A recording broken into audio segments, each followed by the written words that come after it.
Hey Cascades Church, Jonas here. So glad you could join me, and I'm glad to be able to share with you for our Hope Abides devotional series. And the passage I'm going to be sharing from is from John 10 and from verses 11 to 15, and then I'm going to talk about verse 4 as well. So let's read it. This is Jesus talking about one of his I am statements.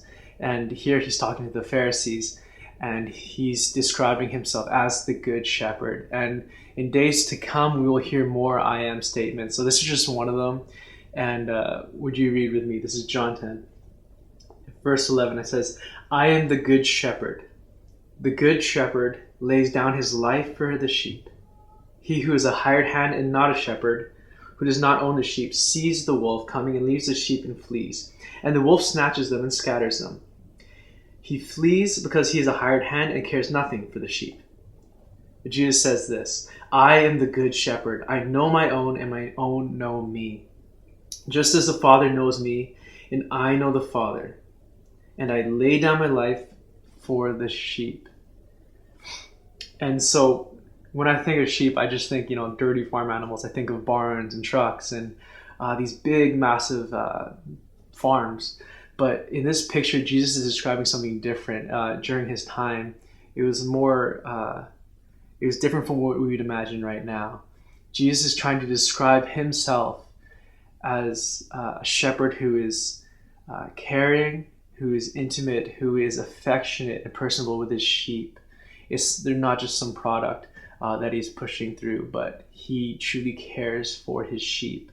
That's why we see here that Jesus repeats himself as he says this, I am the good shepherd.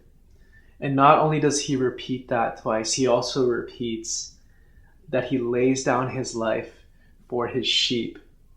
And why does this matter? It matters because Jesus is not just any other shepherd. He is the good shepherd.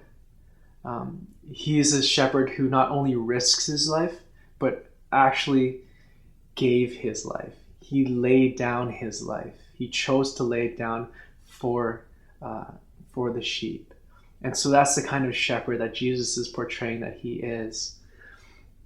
But what I really want to focus on is in verse 4, where he says this, when he was brought out all on his own, he goes before them, and the sheep follow him, for they know his voice.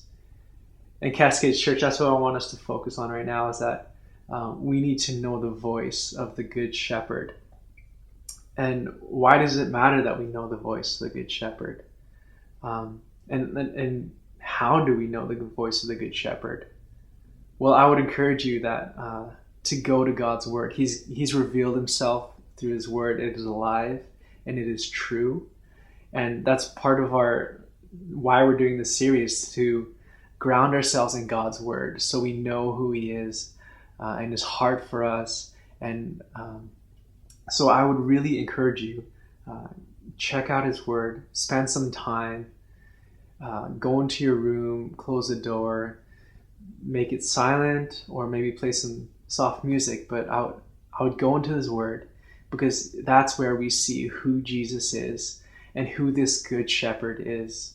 And in times like this, when there's so much uncertainty, and we always are hearing so many things from everyone, from the news, from our friends, from our parents, from our children, there's just so much information, and so much of it is kind of dark and hopeless. But we have a hope who is Jesus, and he is the good shepherd. And I just want to encourage you that we need to make the voice of Jesus, the voice of the good shepherd, the loudest voice we hear during this time and even after this time. And so, yeah, that's all I have for today. Spend some time in prayer and in God's word. And, he says he is the good shepherd. He says he is for you. He's not against you. He says that you are a child of God. And so when we see these things, we read these things, we understand who God is and his voice. So, thanks for joining me, and stay tuned for more from others, and get into God's word.